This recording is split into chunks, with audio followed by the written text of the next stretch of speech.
Hello বন্ধুরা, কেমন আছো? আজকে বুধবার। আজকে তোমাদের সঙ্গে একটা ভিডিও শেয়ার করছি। আজকে সকালে যে অনুভূতিগুলো আমার হয়েছে বাগানের সঙ্গে, সেগুলোই তোমার সঙ্গে শেয়ার করছি। এই যে দেখো, 3টে জবা আর পাশে একটা থোকা জবা দেখলে। তো এই জবাগুলো প্রথমেই যখন আমি দেখেছি একদম ছুট্টে চলে এসেছি গাছটার কাছে। যেমনভাবে ক্যামেরাটা তোমাদের কাছে নিয়ে এসেছি ঠিক সেইভাবে। আর এখানেও ঠিক সেইভাবেই দৌড় মেরে চলে এসেছি। কত সুন্দর লাগে যখন এই ফুলগুলো আমাদের মনটাকে আকর্ষণ করে। কিছুক্ষণ আমি এগুলো নিয়েই থাকি, চারিদিকে ঘোরাফেরা করি। আর সঙ্গে সঙ্গে দেখো এগুলোও লক্ষ্য করি, এই যে শুকনো ফুলগুলো যেগুলো আছে সেগুলোকে তুলে ফেলা। হাতটা যেন অটোমেটিক চলে যায় শুকনো ফুলগুলো তুলে ফেলার জন্য। শুকনো ফুল, শুকনো পাতা, শুকনো ডাল, এগুলোকে তড়িঘড়ি যতটা পারি ফেলে দেওয়ার। আর এই যে শুকনো ফুলগুলো এই টবের মধ্যে দিয়ে দিলাম। আজকে এই টবটা রেডি করব ভাবছি। আর তারপরে দেখো এই যে ডালিয়াটা ধীরে ধীরে বড় হচ্ছে আর কত সুন্দর হচ্ছে। আর তারপরে ভীমরুলের এই যে ভীমরুলের যে মধু খাওয়া, সেটা আমার মনটাকে কেড়ে নিল। একদম ক্যামেরার কাছে চলে এসেছিল, আমি দৌড় দিয়েছিলাম। আর তারপরে শুরু করলাম ফুল তোলা। ফুলের সাজিও নিয়ে এসেছি রান্নাঘর থেকে আসার সময়। আর একটা চালন নিয়ে এসেছি একটু সবজিও তুলব বলে। তো একসঙ্গে সবজির খোসা, ফুলের সাজি, চালন অনেক কিছু নিয়েই উপরে আসতে হয়। 3তলার ছাদ। আর দেখো, ফুল তুলতে তুলতেই আমি কাজ করি, যেটা বললাম তোমাদের। ফুল তোলা হয়ে গেছে, তারপরে হলুদ পাতাগুলো একটু ফেলে দেওয়ার পালা। কারণ এগুলো না করলে, প্রত্যেক দিন না করলে গাছটাও তো দেখতে ভালো লাগে না। আর এই দিকেও দেখো 3টে জবা ফুল ফুটেছে, সেগুলোও তুলে নিলাম। আজকে 7টা জবা পেলাম, কি আনন্দে যে লাগছে। কারণ আজকে আমি পুজো করব। প্রত্যেক দিন আমার শাশুড়ি মা পুজো করে, আজকে উনি নেই। তো আজকে আমার পুজোর পালা। তো আজকে আমি ফুল তুলে ঠাকুরকে নিবেদন করব। আর বেশ সাজিয়ে গুছিয়েই দেখছি অনেকগুলো ফুল হয়েছে। এখানে কুন্দ ফুলগুলো ফুটছে। তো অনেক ফুল আছে বাগানে, প্রত্যেকটা ফুল আমার তোলারও দরকার নেই। যতটা লাগবে ততটা ফুল নিয়ে আজকে পুজোটা দিব। খুব ভালো লাগছে। এখান থেকে গাঁদা ফুলও কিছুটা নিয়ে নিলাম। এখানে অপরাজিতা ফুলও ফুটতে শুরু করেছে। আজকে নীল অপরাজিতা ফুলটা নেই। আর তারপরে দেখো কাজে লেগে পড়েছি। কাজ বলতে এই যে প্রত্যেক দিনকার সবজি তোলাটাও তো কাজ। সবজিটা তুলে নিচ্ছি, কারণ এই যে শাকগুলো দেখতে পাচ্ছ এগুলো শীষ হয়ে যাচ্ছে। তো ঘন ঘন লাগানো হয়েছে বলে এগুলো সরু সরু হয়েছে।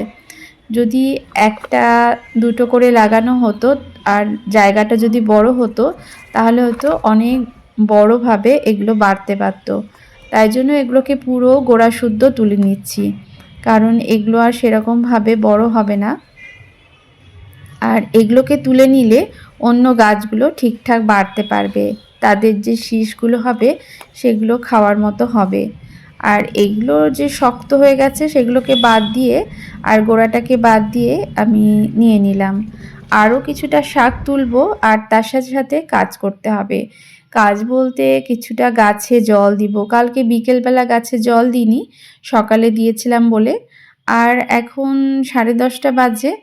এখন রোদের তাপ হয়ে গেছে, তবুও এখন জলটা দিয়ে দিব। অনেক গাছই শুকিয়ে গেছে, এখন জলটা বেশি পরিমাণেই লাগছে। আর কিছুদিন পরে হয়তো 2 বেলায় জল দিতে হবে। আর এই যে বলেছিলাম না, নিয়ে এসেছিলাম রান্নাঘর থেকে অনেকগুলো ওয়েস্ট জিনিস। এটা ডিমের যে কার্টনগুলো আছে সেগুলো টবের নিচে দিয়ে দিলাম। এগুলো দেওয়ার জন্যই কিন্তু মাটিটা আরও বেশি উর্বর হয়। আর সেই জন্য এগুলোকে একদমই ফেলে দিই না। প্রত্যেক দিনই এই যে দেখো পুজোর ফুলগুলো, সেগুলোকেও ফেলে দিই না। এগুলো সবজির খোসা, যেগুলো রান্নাঘরে সবজি ছিল সেগুলোকে নিয়ে চলে এসেছি।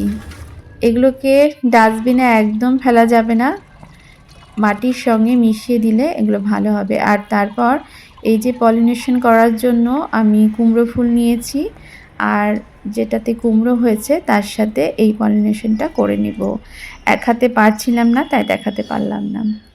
আর তারপরে দেখো তোমাদের তারাগাঁদা ফুলের যে বীজ হয়েছে, পালং শাকের যে বীজ হচ্ছে, সেগুলো তোমাদেরকে একটু দেখিয়ে দিলাম যে এরকমভাবে তোমরাও বীজ রাখতে পারো।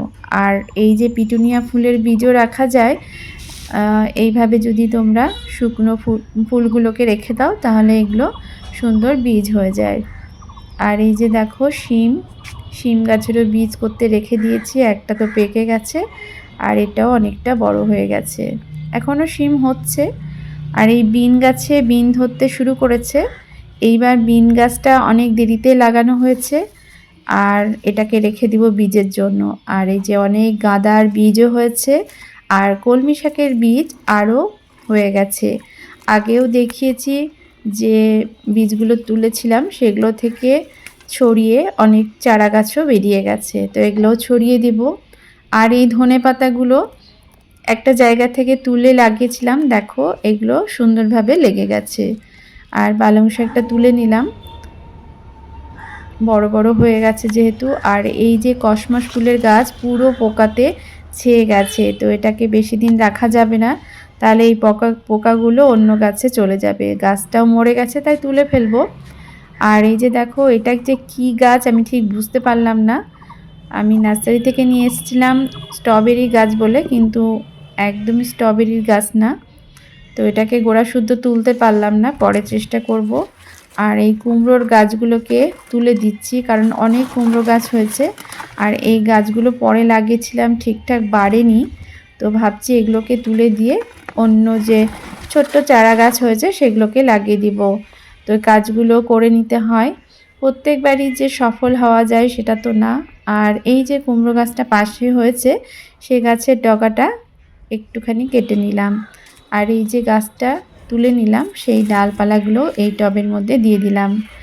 আর এই যে দেখো কুমড়ো গাছের পাতাগুলো নিচের দিকে কত বড় বড় হয়েছে, তো সেই পাতাগুলোকে আমি তুলে নিচ্ছি, কারণ এগুলো তো কিছুদিন পরে খারাপ হয়ে যাবে, তো আগেই আমি এগুলোকে তুলে খেয়ে নিব। তো এইভাবেই আমার কাজও চলতে থাকলো বাগানের, আর সঙ্গে সঙ্গে আমার প্রাপ্তিযোগ্য হতে থাকলো। এভাবেই আমি প্রত্যেক দিন কাজও করি, তার সাথে সাথে হারভেস্টিংও করি, সেটাই তোমাদের সঙ্গে আজকে শেয়ার করলাম। আর এই কুমড়ো গাছটা দেখো যে লেবু গাছের পাশে লাগানো ছিল, তাতেই কুমড়োটা হয়েছে, তো এটাকে রেখে দিয়েছি। আজকের মতো এতটুকুই, তাহলে আমি আসি, টাটা।